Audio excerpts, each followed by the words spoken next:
This is the Player to Pro podcast where every pitch of every game matters and where players, parents, and coaches come together to win both on and off the field. All right, today we are all in for a treat because we got Ronnie Ortegon on the show. And now, when I say the best hitting coaches are like sports psychologists, that's what Ronnie Ortegon was to me as I was coming up through the Cincinnati Reds system. Because Ronnie's a coach that he let me talk. He really listened to me. But probably most importantly, Ronnie was really patient with me and the kind of player I was. And when he spoke with a purpose and just with he just delivered a really clear message. And that always helped me to keep the game simple. So, Ronnie, just want to welcome you to the show. Thank you so much for taking the time. How you doing? You bet, man. I'm doing great, Rosie. I really appreciate this. This is an opportunity, or a great opportunity, to get to see you and to talk to you. And I hadn't seen you in a while, so it's always great, getting to chat with you. I got to tell you this story. I remember spring training in Sarasota, Florida. First time I saw you, I kind of look out there and I see this guy going crazy out there. And I look at Joe Aralt and I said, "Who's this guy?" He goes, "This is Adam Rosales. He plays with his hair on fire." And that's the first time I'd ever heard that. So it was pretty cool. So it was always fun watching you play. And I'm so happy for all the things that you've been able to accomplish in your career. Oh, I appreciate that. Thanks, Ronnie. And I was talking to, I think it was Mark Mathias on the last episode. And we talked about turning the switch on. And like you say, I played on fire. Like once I knew if I turned the switch off ever, it would be doomsday for me. So I always found a way to keep that switch, that light turned on somehow, even if I had to fake it to make it sometimes. It's grindy, man. It's grindy, man. I hear you. I don't think you ever switched it off. I think you put a piece of tape on the switch and it was always on. Yeah, the Gorilla Tape. I had the Gorilla Tape on the switch. I love it. You have to, man. That's great. All right, so a little background on Ronnie Ortegon. So you were drafted by the Phillies after playing some college baseball. And then after that, you went and coached in high school in Texas for about 7 years? 7 or 8 years? About 8.5 years. 8.5 years. Yeah. And then right after that, you went right into coaching pro ball, correct? Right. For about 16 years of coaching professional baseball players. Yeah. And that was you started with the Phillies, went to the Rangers, the Reds, the Braves, and then you finished with Blue Jays. With the Blue Jays. Yeah. Right. Yeah. And right now you're currently in Plano. That's your facility right there. Right. In Plano, Texas. And yep. So Ronnie coaches a lot of young players now and probably learns a lot from these young players. Yeah, it's fun. The majority of the kids that I deal with are anywhere from about 12 years old to 15 years old. And, it's kind of bittersweet because those kids are so impressionable, but also they're in that mode of they haven't really hit puberty. And so, the strength isn't there yet. So it's just that constant battle of trying to be consistent, but not trying to do too much. And, it's fun, but it's a challenge. And I think these kids finally realize it once they do hit puberty, how much more consistent they can be when they've got a little bit more strength to them. So it's very rewarding for me at that age. And like I said, they're so much fun to be around. And, I get to act like them when I'm in the cage with them. So it keeps me young. So that's right. Yeah. Well, 12 to 15 is not an easy age for these ball players. I mean, I've been doing some research lately, and from what I understand, it's about 70% of 12-year-olds stop playing baseball going into their 13th year. So some huge number like that. And it's probably because, number one, you got to have good coaching. Number two, the field gets bigger, right? So it's tough to make that adjustment, and you haven't hit puberty yet. That's a great point that you just made. Yeah. So it's to have a coach like you to help cultivate them in such a great setting is monumental for these young kids, man. I agree. And, the other thing, Rosie, that is hard for kids is because of the fact that they go from the drop 10 to the drop 8 to the drop 5, drop 3. I think that's one of the hardest transitions for kids, and we're only, from a drop 5 to a drop 3, we're talking 2 ounces. Right. And a lot of that becomes a mental hurdle that they try to overcome. So, it's been cool because a lot of the kids that I work with that are in that 8th grade going into the 9th grade, their select teams and their coaches get them to start using that drop 3 for a whole year so they can get acclimated. And I think that's a great idea. So it's Right. been, like I said, it's a challenge, It's a huge challenge, man. So, yeah, and I think kids start, especially kids that I work with, they start realizing when you use a drop 10 or drop 8, you can do a lot of things. right. But it's not realistic when you start getting to that drop 3, and then guys start throwing a little bit harder, and like you said, the field gets a little bigger. It's a challenge. So It's just trying to keep them in check. Yeah, I mean, for me, I like to encourage a lot of young players to use a wood bat. I know it's easy to break and stuff, but I always encourage because it's such a smaller sweet spot. It challenges you. And I always like I'm not sure how you feel about the weighted bat progressions, swing a little bit heavier, overload a little bit. I always like doing that when I was playing. But. Yeah, absolutely. And I started doing it about 10 years ago, and I finally got some bats. I get a 35-inch 31 bat. I wanted to make it light but long, and I think it helps kids really understand how to control their barrel and where their bat goes and what direction they're going. And I get a lot of good feedback. And some of my younger kids, they'd rather use that big bat because they feel like they're more consistent and they're hitting it off the back net. So I agree with you. I think, in the heavy, the overload, underload, I think those are great programs for kids. Yeah, well, that's fantastic. Man, these kids are lucky to have you, Ronnie. That's for sure. I appreciate it, Rosie. I know it. I know it for sure. It's awesome. So I wanted to talk to you and get more information about your book. It's called The Hitter's Discipline, a mental performance guide for the baseball player. And first of all, where could people go get the book?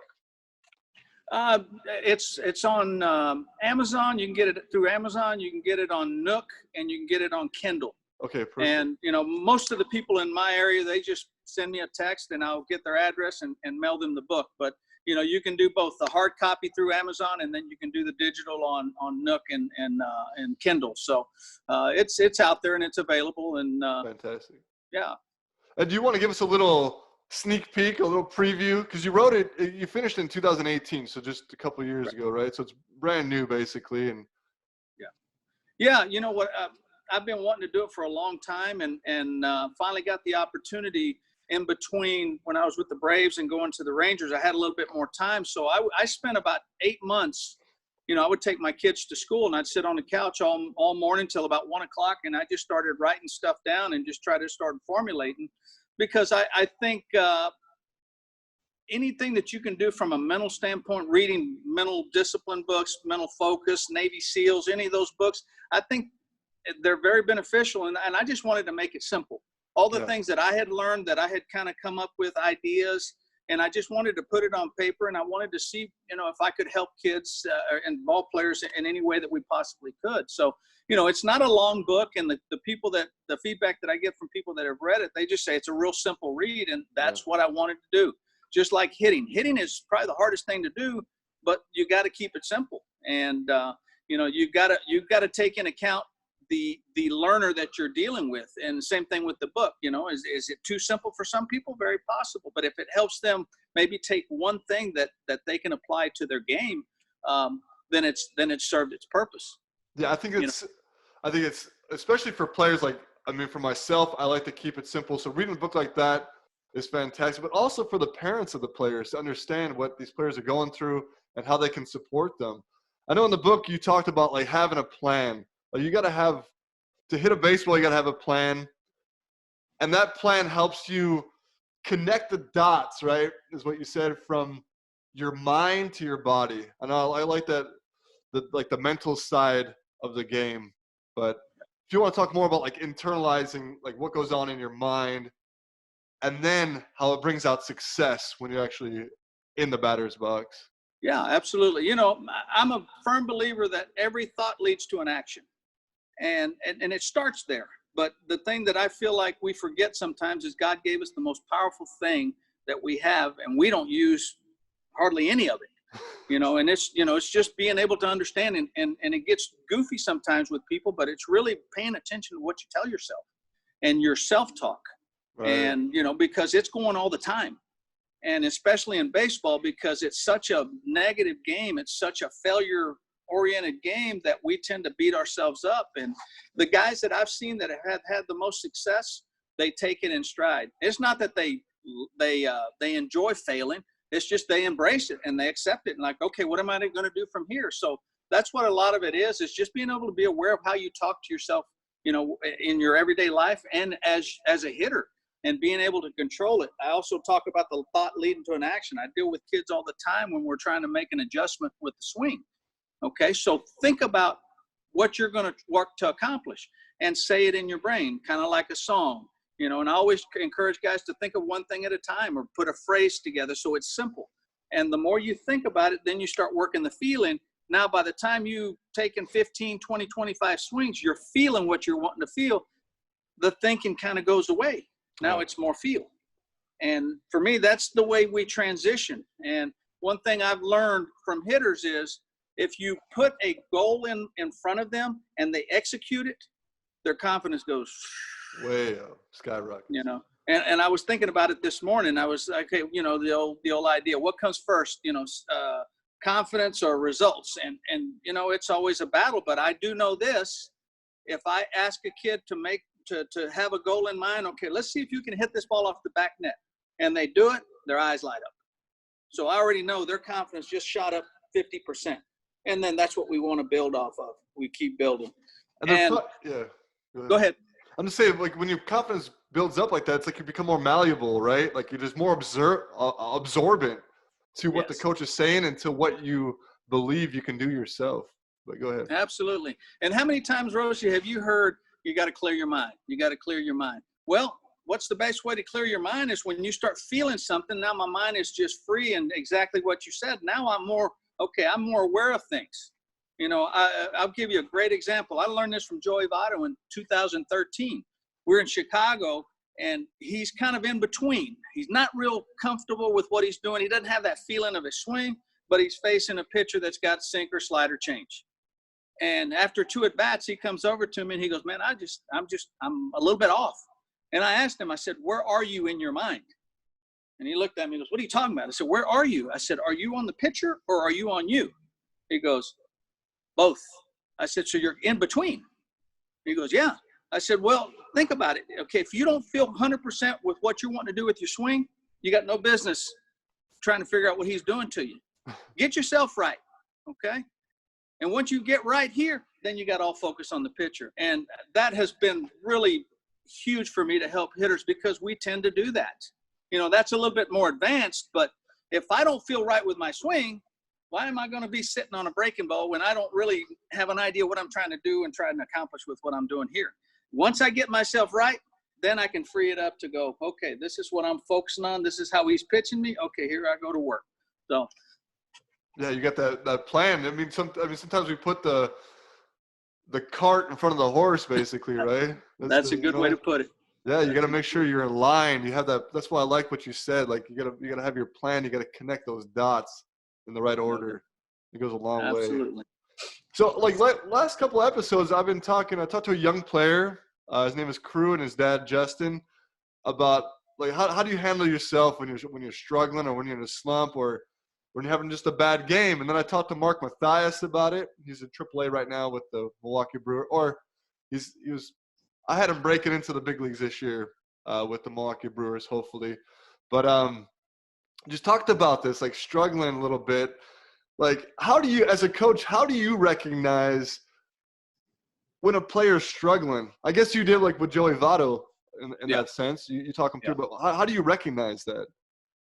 You know, I think the biggest indicator of struggle at any age, at any level, is body language. Body language. You know, and that's one thing that I learned from Rudy years ago. He said every at bat that your hitter's in the batter's box, you're in that pitch with him every time.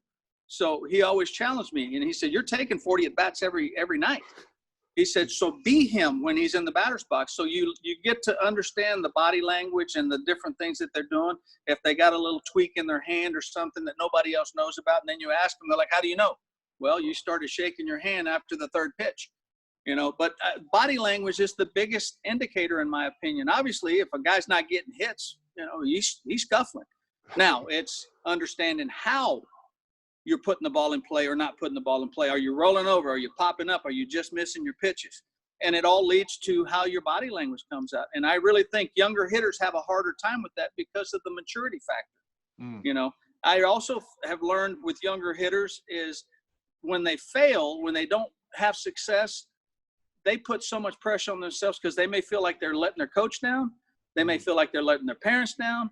And that's when they start that inner battle in their mind. It's just like, you know what, I stink. I can't get this done. And that's where it just starts snowballing. So, you know, that's the first place I look at, you know, and majority of the kids that I work with, when they come in, if, you know, and I'll get a phone call, hey, I need to get in to see you. I'm struggling. So, okay, come on in. So now we talk about, okay, what's going on? Well, I can't do this. I don't want to do this. I have to do this. I'm trying. And I stop them and I say, well, listen to all the words that you're telling yourself. They're all ultimatums. And the more you use those ultimatums, the more pressure you're going to put on yourself. And how does pressure come out? You start swinging as hard as you can. You're losing your balance. You're fouling balls off. And the word that I cringe with when I talk to hitters is try. And I always tell them, don't try. You're either going to do it or you don't. And that's the game of baseball. You either get a hit or you don't. You make an out or you don't. You succeed or you fail. There's no try. There's no in between. So let's commit one way or the other.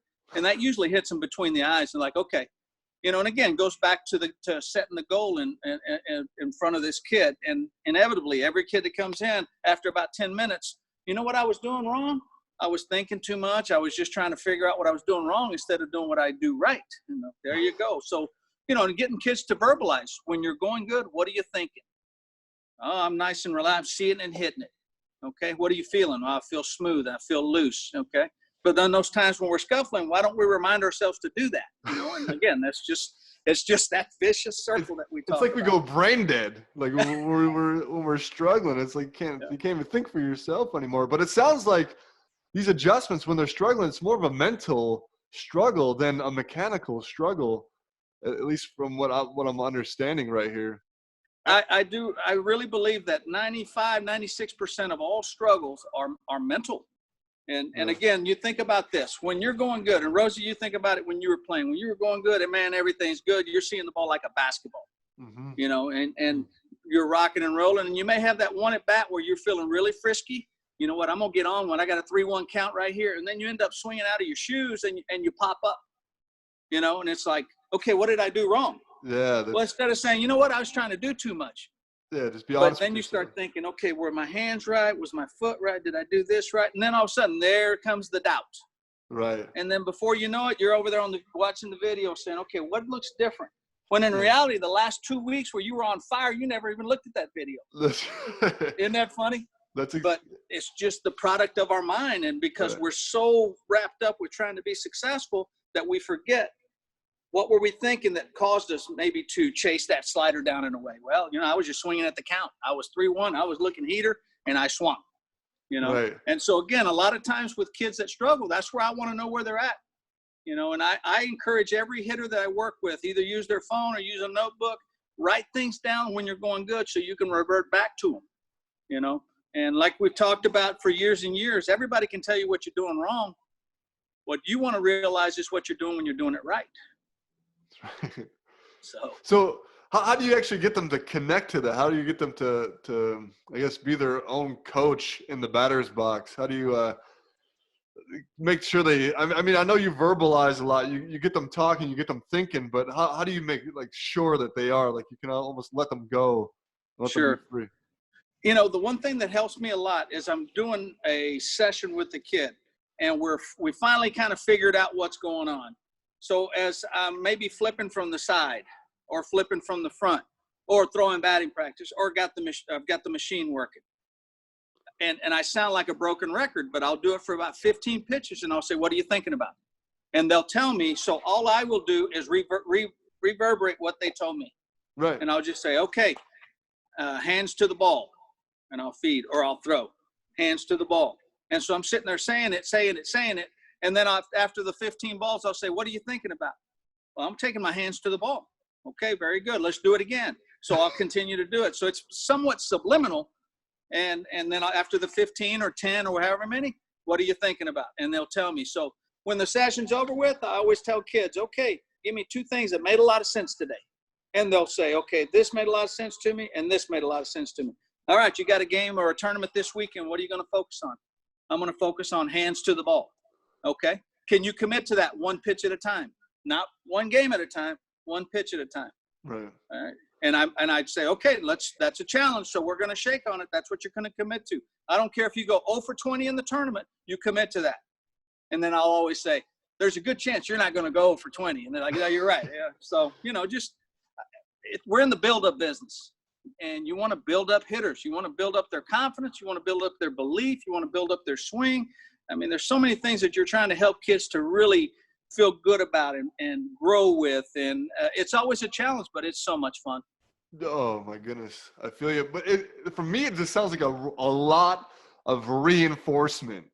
Like you talk about in the business of building. I mean, you think about what's the most important thing when building. Obviously, the foundation, like what you're building it on. But everything else that you got to reinforce around that foundation is so important. And there's a lot of aspects that go into building anything, whether it's a building or whether it's helping a hitter become a better hitter, more disciplined hitter. No doubt. Adam, I always tell people this. Being a good hitting coach is all in the presentation. If there's a kid in there hitting off the tee and he takes 5 swings and he takes 5 really good swings, and I go, hey, pretty good. And that's it. He's going to be like, well, I guess, should it be better? I don't know. But if I go, man, that's outstanding. I loved what you just did. You know what, man, you look great, balanced, and, man, you just hit 5 rockets. The guy goes, yeah. So, again, for me, it's all in how I present it to you or how a coach presents it to you. Right. And I remember back in the day I remember the time we were in Louisville, we were in Indianapolis, and you had just got sent down from the big leagues, and you were a little bit dejected. And I remember asking you, I happened to be in town, and I said, Rosie, how did it go? He goes, they didn't like some of the things that I was doing, but I don't know. And I don't know if you remember this, but I told you, I said, Rosie, if you can't be yourself, you don't need to be playing. Yeah. And he goes, and you said, you know what, you're right. I said, so let's just relax and let's go have some fun and let's hit some rockets. And you're like, you know what, you're right. And all of a sudden you started doing your little dance, your little move, and you started lacing balls off the back net. Man, I'll tell you, that's what I mean. Like that message I talked about when I first said, like when you spoke with purpose and you spoke with clarity. But like for me as a hitter, all I needed to know is somebody had my back or somebody understood me. Yes. Somebody cared about me. And then whatever you told me to do, I was going to do. Like if I told you to stand on your head, you would have done it. I would have done it. I'll still do it, Ronnie. I'll still do it for you. I love it. Yeah, no, but it's the truth though. That's without other coaches like that, I'd be lost, man. I'd be in my head a lot more because the majority of my career was one big struggle. But it's helping me because I'm in my head. I'm thinking about, I'm internalizing in all the wrong ways. Yeah. And just to have like a soundboard and a mentor like you to get me out of that, just be like, hey, just be yourself. What does that mean? Figure it out. You know what that is. Just go out there and do your thing. Like be energetic. Enjoy the game. Because if you don't, you might as well just go home, right? Absolutely. Yeah. That's crazy. I love it. So have you had any like really significant stories about guys like this guy might not even make his high school team, and then he ends up going to play Division I, or guys in the like an example like that, a guy that really persevered and went a long way. Okay, yeah, I've got 2 examples. I don't know if you remember a guy named Roger Kieschnick, outfielder. He grew up in Rockwall here in the Dallas-Fort Worth area. Ended up going to Texas Tech, 2nd-round draft pick by the Giants. Okay. Ended up getting to the big leagues with the Giants, played a little bit with somebody else. So I think he got maybe 2, maybe 3 years in. But I remember I was still coaching in high school, and one of my buddies had a really strong select team. And I had another guy ask me to coach a team. So I asked this buddy of mine, I said, hey, you got a couple players that you don't feel like you can use, because I need some players. And he said, yes, take this guy, Roger. He goes, not yet. He's not ready yet. So, he comes over. He ended up being the best player I had on my little 11U team. But this kid played second base, and he would bounce it from second base. He couldn't reach it. And he was a left-handed hitter, and it was always quirky, and he could barely hit the ball out of the infield. But he just kept working and working and working. And from then on, I was his hitting coach until he went off to college. And even in pro ball, I would work with him in the wintertime. But this kid was so determined, and he worked himself into a big-time player. Because once he got to high school, and the cool thing about it, he ended up being about 6'4". So that really helped. And then he got some strength. Well, then he becomes this guy that everybody's after. But I just remember watching him as a 12-year-old or 11-year-old. He didn't get dejected that he got kicked off one of the better teams. He just said, you know what, it is what it is. I'm going to go get him. And his parents were very supportive, and what a great story. To this day, he was a college coach, and now he's doing some private lessons and stuff like that. But great story. Yeah, the other guy that I always think about, I'm sorry, go ahead. I'll just make the point that it sounded like he just took it in stride. I think that's so important. You see the big picture. You're not so dejected when, you hit some bumps in the road. But yeah. No doubt. Who's your? Yeah. The other one, I remember Zach Cozart. He gets drafted out of Ole Miss, and I remember getting all the reports and talking to the scouts, and they're like, hey, man, this guy is some kind of defender. And that's what he is. I'm like, okay, can he swing the bat? This guy's some kind of defender, It's like, well, can he hit? I'll tell you what, he's got a great glove. So like, okay, so we've got a challenge on our hands. And it wasn't that drastic. But, he had his struggles in college at hitting. So I remember going in to watch him, and I always teased him about the fact that it looked like he was hitting with skates, because he was always sliding with his feet. But I tell you what, you talk about another guy that was relentless. He was just, always on it. And the fact that Darren Bragg took the extra time with him, Tony Jaramillo, Alex Pelice, Ryan Jackson, just a group effort with this guy. And he ended up becoming a pretty solid hitter and ended up starting hit, I guess by his second year, third year, he made the jump from low A to double A and started hitting some home runs. And I always describe this guy as a guy who can't run, but steals you 20, 30 bases every year.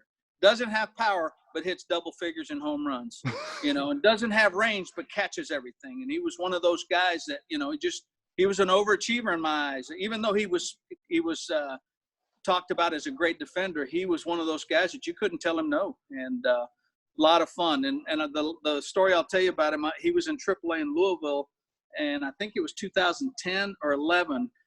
And I come into town early May, and he's scuffling, He's hitting $180 and just not doing a lot of good things. And him and Smokey are getting after. They're working. Well, first day I show up, I'm like, what you got going, kiddo? He goes, you know what? I don't know. Let's figure it out. I said, you know what? Today you just go play. Went and watched him that night. The next day he comes in, and I said, you know what I feel like your problem is, but you tell me what you think. I said, you hadn't hit a home run yet, and you are just wanting to hit a homer, and you feel like that's what's going to get you to the big leagues. And he goes, how did you know? I'm like, well, I see that 0 on your stats. I said, so trust the fact that it'll take care of itself. So he goes, what do you see with my swing? I said, the only thing I see is you took 5 at-bats last night, and it looked like you had 15 because you were up there all the time, and you had 2 pitches, and you were done. Everything was so fast. I said, slow down. And so he goes, well, how am I going to do that? I said, well, get on deck. And when you get on deck, go real slow and do everything methodical. No rush to anything that you do. I had learned that from Pat Kelly. No. And so he goes, okay, let me see what I can do.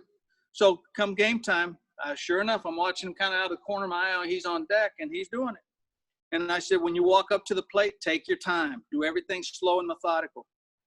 Walks up. First pitch, takes it for a strike. Second pitch, he hits a homer. And he comes in, and I asked him, I said, hey, that pitch, what was it, 88, 89? He goes, no, it was 97. And I'm like, dude, I didn't even look at the velocity, but it looked like the ball was real slow. He goes, I just felt real slow, and the ball looked great. He went 5 for 5 with a home run and 4 doubles that night. I will never forget that. If I wasn't there, I wouldn't have believed it. But all it was he slowed his body down, and it slowed his mind down. And it was a lot of fun to watch. And that is an amazing story, because I know I've felt that a couple times, but it's like when you slow your mind and your body down, that's when your hands speed up. That's when it actually just takes over. It's speed up in a good way. I mean, like everything's slow, but they speed up at the right time. Like everything's on time. Like for me, it's like you no longer playing the pitcher's game. He's playing your game, right? And it just. I like that. Yeah. I like that. That's good. Yeah, you're in control. You slow it down because these pitchers want you to play their game. But no that's doubt. awesome, man. I really appreciate the stories, Ronnie. This has been great. Like this has been so good I know people that tune in are going to appreciate this. But did you have one more? Did you want to say something? I didn't mean to cut you off. No, I'm good. I've just enjoyed it, and it's always great talking to you, and just the opportunity to do this. This is my first podcast, so this is a monumental moment in my life. Hey, mine too. And my kids tease me all the time because they're like, "Dad, you're kind of old school." I said, "No, I'm new school in a lot of ways, So, but it's fun. It was a lot of fun, and I appreciate you having me on here. Yeah, for sure. We appreciate you being on. It's always a pleasure talking with you. And everyone, one more time, Ronnie's book, you got to get it. The Hitter's Discipline, a mental performance guide for the baseball player. You guys pick it up. You guys will learn a ton. And just appreciate you being on again, Ronnie. We'll talk to you soon. All right, Em. Thank you, man. Appreciate it. We'll see you. Okay, bye.